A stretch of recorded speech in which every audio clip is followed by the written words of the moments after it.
hamstring bridge sliders.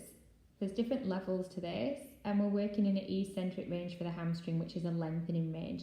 So it can feel quite strong, almost crampy on the hamstrings. So you've got to be wary when you're doing these exercises in a training program so that you haven't got any speed work or sprint work the following day when you're new to this type of exercise, because it can leave you feeling a little bit sore, like a muscle DOMS the following morning.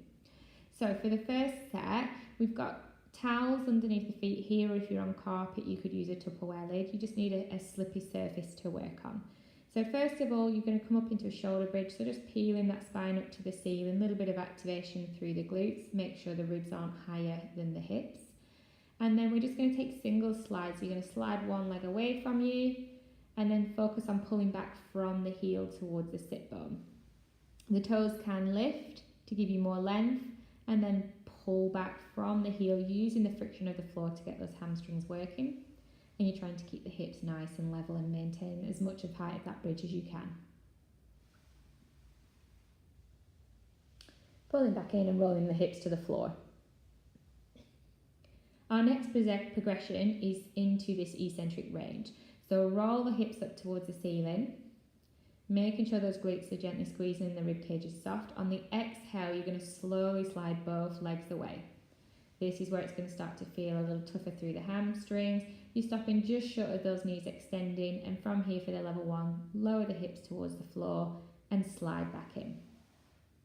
So again, from here, rolling the hips up, breath out, slowly and smoothly slide those legs away as evenly as you can, keeping the hips as level and as high as you can, and then bringing the bum to the floor. Progression now is to add the contraction, which is the pull back, the shortening phase of the movement. So the same step, you roll up, slide the hips away nice and steady, slowly through the movement. When you get as far as you're in control, you're then going to pull back from the heels towards the hips, squeezing back into those glutes to keep the hips nice and high. So breath out, slide away,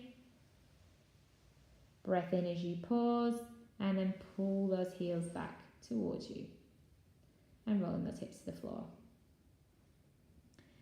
For the more advanced version out there, this can be done on a single leg. Again, this is more for the elite side of sport with this variation because it is quite strong. So from here, floating one leg up towards tabletop or a 90-degree angle. Roll up into that single leg bridge.